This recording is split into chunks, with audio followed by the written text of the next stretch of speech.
Hello, Barack. Ryan, Oh, how you go? Missed you for a few days, eh? lost my mic.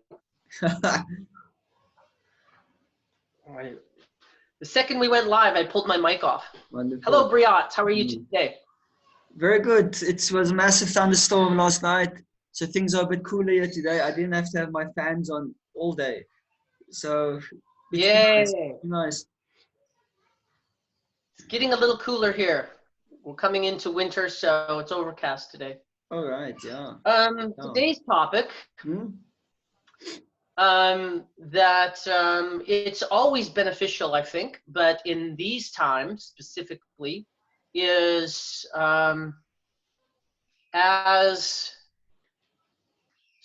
I'm trying to, if you can help me with what we'll call it, but not not being afraid, not being afraid of change, not being afraid of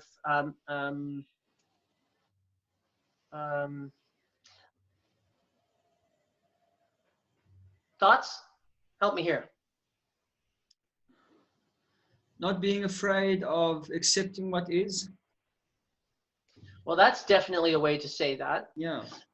So yeah, the spiritual way is acceptance and being able to accept where you are and being able to accept what's happening. As the Buddhists say, is all suffering is based on not accepting what is.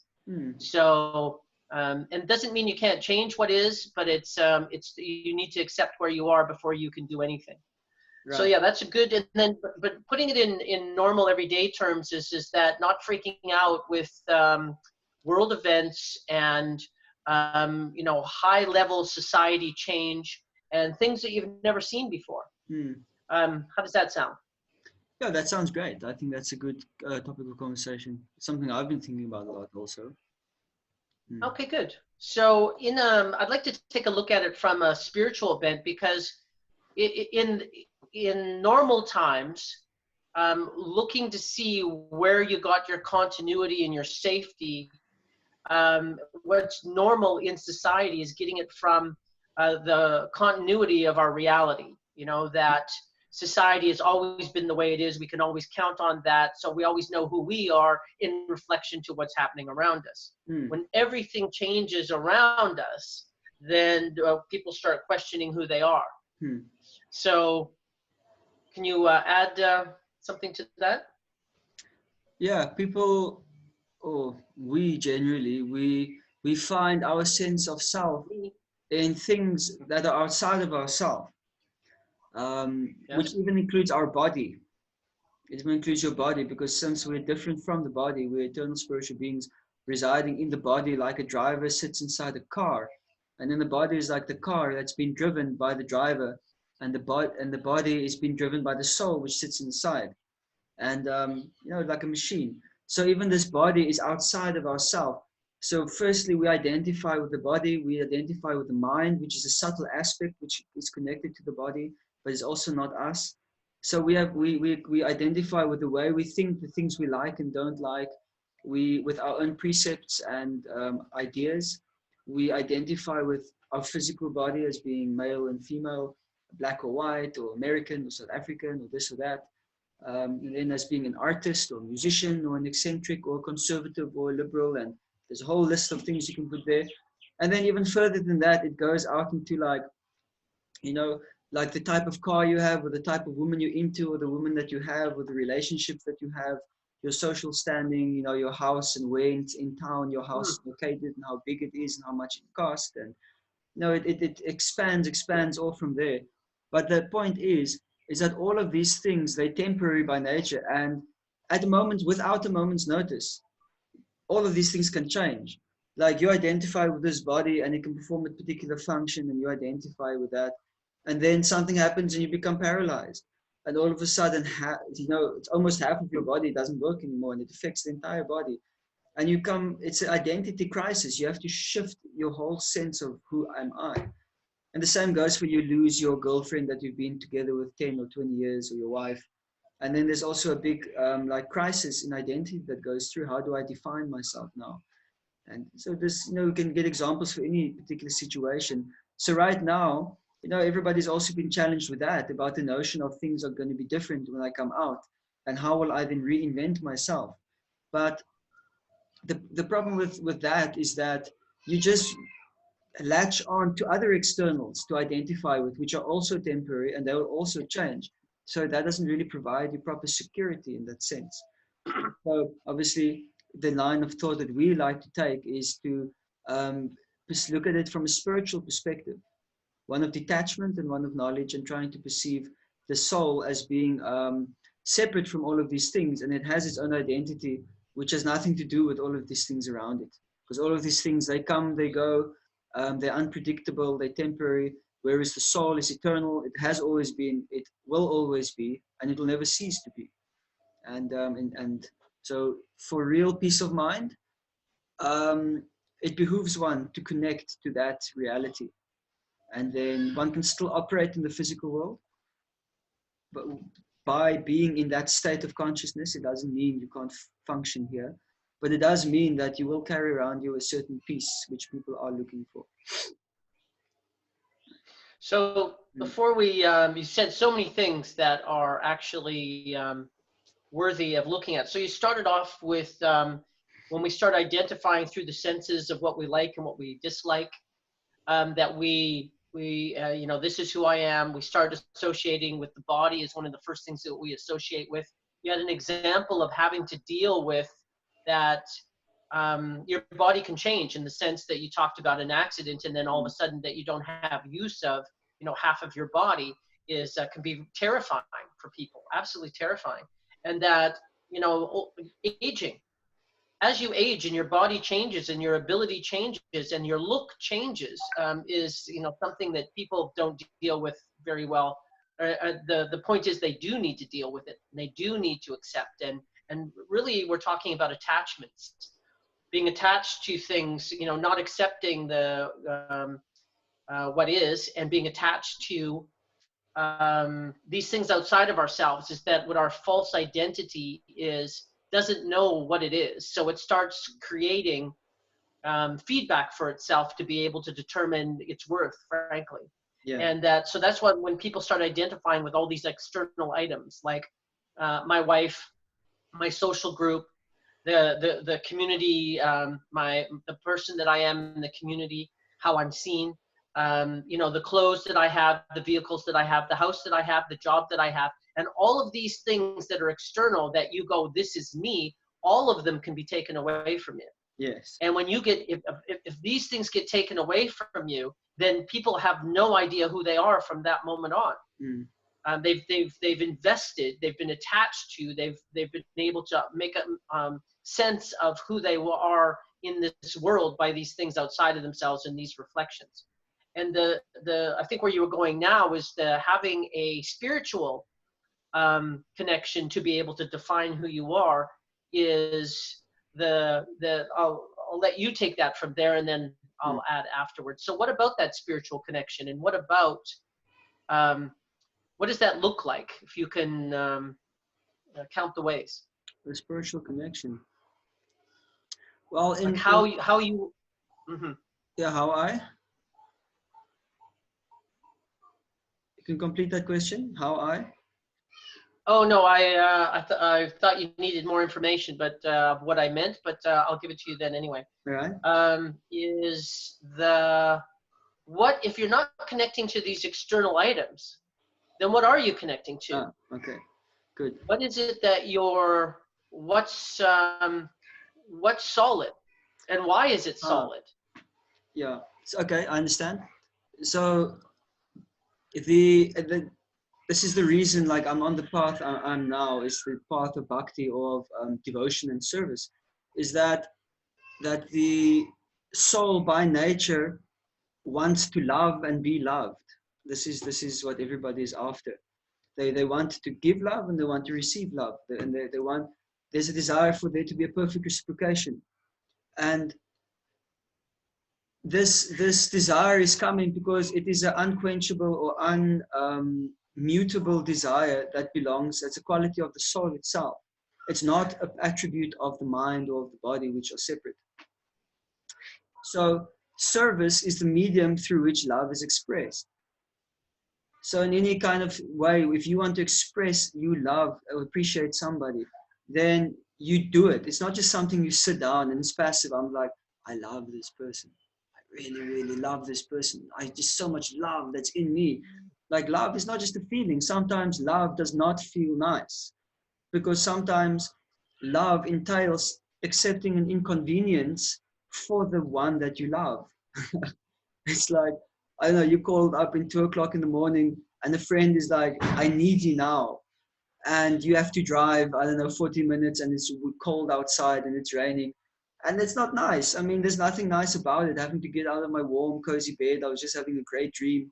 And now I have to go into this cold car. It takes 10, 15 minutes for the heater in the car to heat up. And, and I have to drive to this place and deal with this mess. So it's not, in a sense, it's not a pleasant experience in terms of the storyline which is playing out. But it is an expression of love for that person. And there is a higher sense of satisfaction that you get from that. So this service, that nobody can take away from you. Nothing can take it away from you. The desire to do service and actually being able to do service. Even if you are in a state, you're like a quadriplegic and you're sitting down and you can't do anything, you can still speak. And even if you're deaf and you're mute, you can still think. And then all those faculties can be applied in service.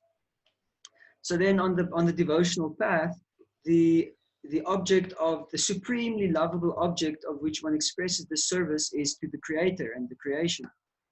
And or we can express it to the creator via the creation.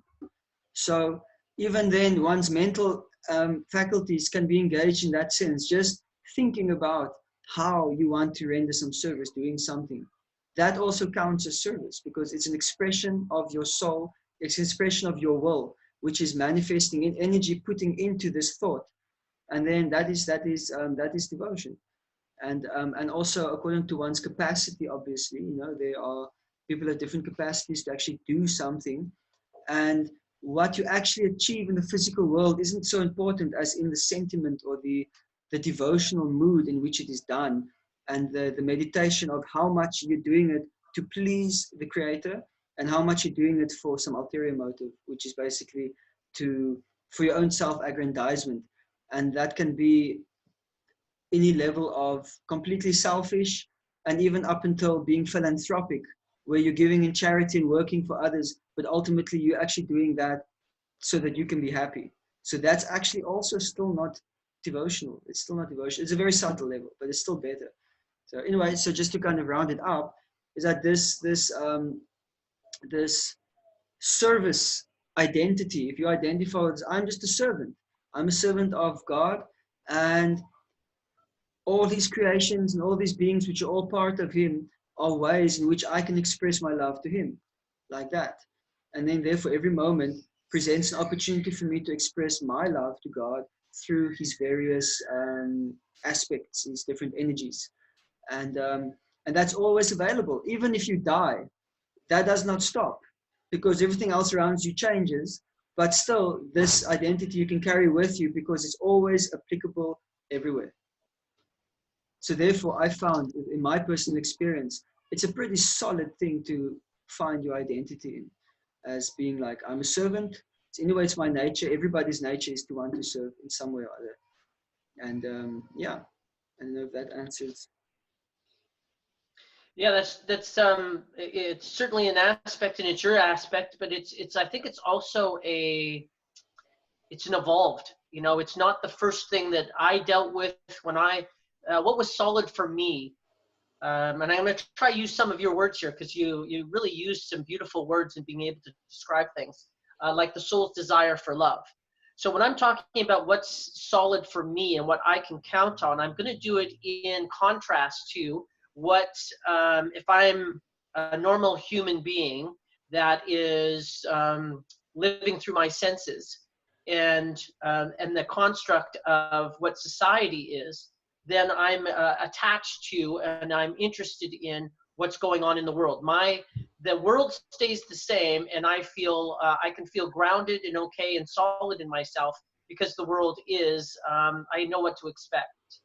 There's not a risk. I know who I am based on what's happening around me.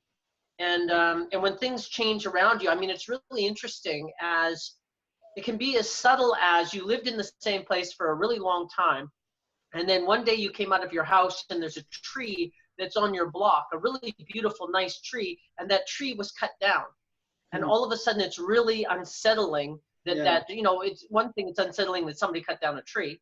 Maybe it had to, let's say, just say the tree had to be cut down for, it was diseased, and it had seen its better day, and it needed to be cut down because it was going to fall on somebody's house. Okay. But it's still interesting that the identity is upset about that tree's not there. That change is somehow bothering one, and would bother me. Small things like this is very small changes in my physical world all of a sudden has an impact on me where I feel less secure.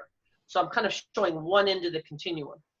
So when we have attachment to the construct of society, and now this is what has to do with today, is that, you know, everything that we, and the reason why I use the construct of society is, and those words, is that our money is made up, the stock market's made up, the value, the numbers that goes on the companies and the commodities are all made up. You know, there's the rules of why they're valued in certain ways, the measurements are made up. Virtually everything about our society is made up. It's made by humans. It reflects where the human beings as a group is at any given time. And how society is currently isn't working for most of the people. Who's been creating, you know, the fake or the construct reality is that if we don't create it ourselves, then people will create it for us. So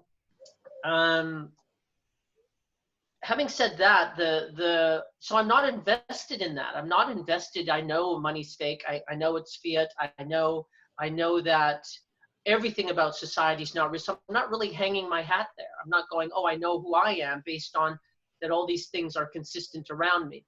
And right now, things aren't very consistent. They're changing on a daily basis, and that makes people feel uncomfortable. So, and really uncomfortable at certain times. And the more that you hang your identity there, the more uncomfortable you're going to be.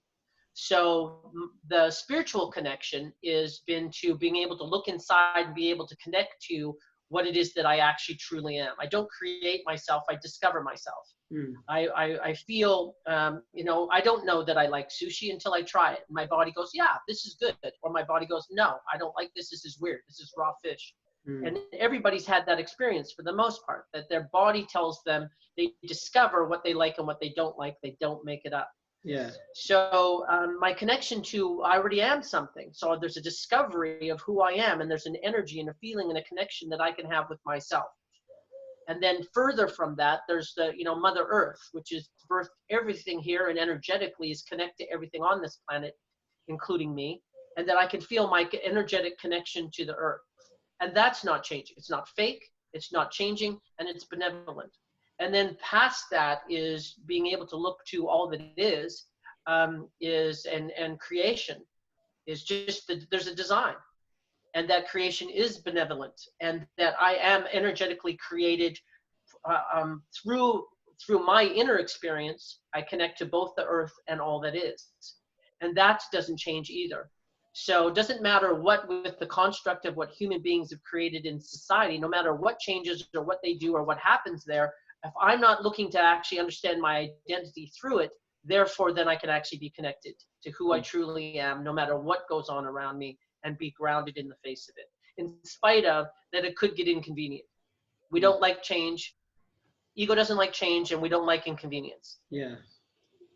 Did that bring up anything? So I just want to bring up some words that you said that I didn't fit in. The soul desires love, a perfect reciprocation of love, so that the deep love that I require and feel and want, you can have that perfect reciprocation to the creation, all that is.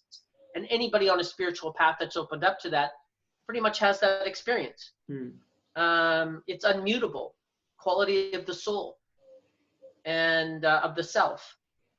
And I think that's I love all those words, so I just thought I'd fit them in. Did the things that I said, does that do you have any response to that or anything to add? Yeah, these kind of undesirable events which happen in our life, they serve the function of revealing these misidentities, these false identities that we have accepted as ourselves, and that they're excellent opportunities in shedding some of those false identities. And that pain that one feels is actually also a good thing, because as we've just talked in one of the previous podcasts, pain can be a very powerful instigator for reflection and positive change. That if one sees it as something that's just trying to draw your attention to something that requires attention, like you put your hand on a hot plate and then the pain is actually just there to draw your attention to something which is quite important. It needs your attention right now because something bad could happen. You could get more hurt than you would otherwise would if you did not pay attention.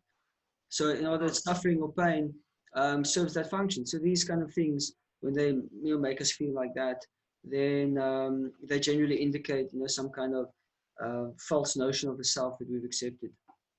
And if one acts in a sense of service, then one sees that every opportunity, it's just that an opportunity for me to serve. Like I was a monk, and then I was a monk for 7 years, and then when I changed and then started looking for a wife and got married, it was a massive change. It's like a whole identity shift in terms of how I operate in the world. A very big. I'm still adjusting 2 years later. But very quiet there right now, by the way. It's very quiet. They went outside. They went outside for a walk. Yeah. So now it's like I'm serving as a monk. And then when I'm changing, now I'm serving as a wife, a father. I'm serving as a husband. I'm serving as a teacher in a school. I'm still serving as, I'm talking with you and we're doing these podcasts and we're trying to assist and promote transformation. So it's just different ways in which I can serve. And it's just the details of the service which have changed. But me as a servant, that has not changed at all. It's just the details of how I'm serving has changed. But that's not important, because one who just wants to serve, and if you really love somebody, then you will serve them in a way that they desire to be served, not in a way that you want them to, what you want to serve. Because that's a lower level. That's also love, but the higher level of love is you serve the beloved in a way that they want to be served.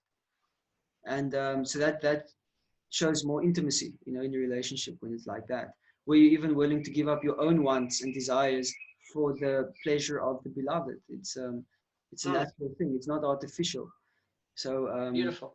Yeah. So I think in that way, as these different things change, because these I would say false identities that we accept, they're not false in and of themselves. It's like being a father, that's real. Being a husband is real. Being a monk is real. Being a teacher or whatever, that's real. Because it's a particular position that you're taking and you're interfacing with other living entities and other human beings, especially in a particular way, according to those roles that you have. And therefore we have society and culture. But those positions themselves have nothing to do with us. Like I am not a father, I am not a monk, I am not a teacher, I'm not a man. Because it's just right now I am in the position of those things and I can utilize them in service. That's the distinction. So what are you then? Sorry, I'm a spiritual soul and I'm a servant of the Lord. It's like I'm just a servant, and in the material world right now with a conditioned state of consciousness, trying to navigate, trying to realize my real self. That's what I am.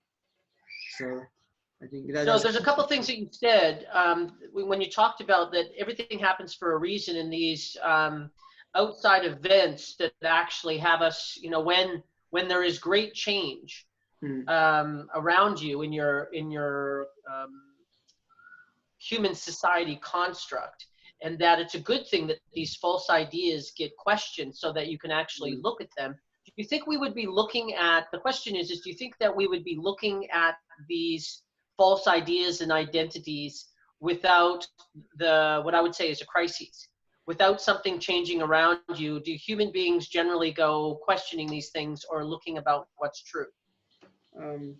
Before I answer that, just to say we're at almost 25 minutes, so we've got a few minutes left. Okay. And to answer your question, I think in most cases, according to my observation, the answer is yes, it is required.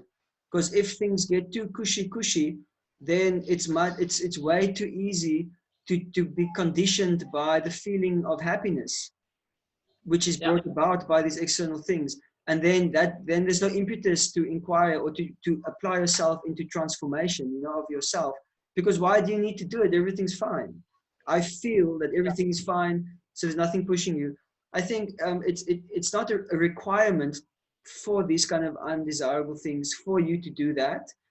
But generally speaking, we require that in order to pursue our real self-interest more, the spiritual self-interest. And it's few rare individuals that will, even in a very comfortable situation without any kind of pressure, they will pursue that. But in this planet, generally, it's a 50-50 division, you know, of good and bad, or happiness and distress. So it's also why it's a particularly powerful planet to be a human being on, because these elements, they're well balanced to facilitate this. In my observations of, you know, those around me, and certainly in my life, is that I've got a whole lot more. I started looking deeper into what I actually am in crises. It seems that I learn, and most of the people around me, most of the transformational stories and journeys that people have taken have all started with some level of crises. There was something that wasn't, you know, even if you call it divine discontent, but there's some level of crises where people were not satisfied with what was going on. And fundamentally, something inside of them was unsatisfied, and I needed to look further into what this meant, who I am, and what's going on in a deep way. So I do believe crisis is really a huge element of that, and that it is happening for a reason. And I think most of the planet currently is having to deal with the entire planet is at home.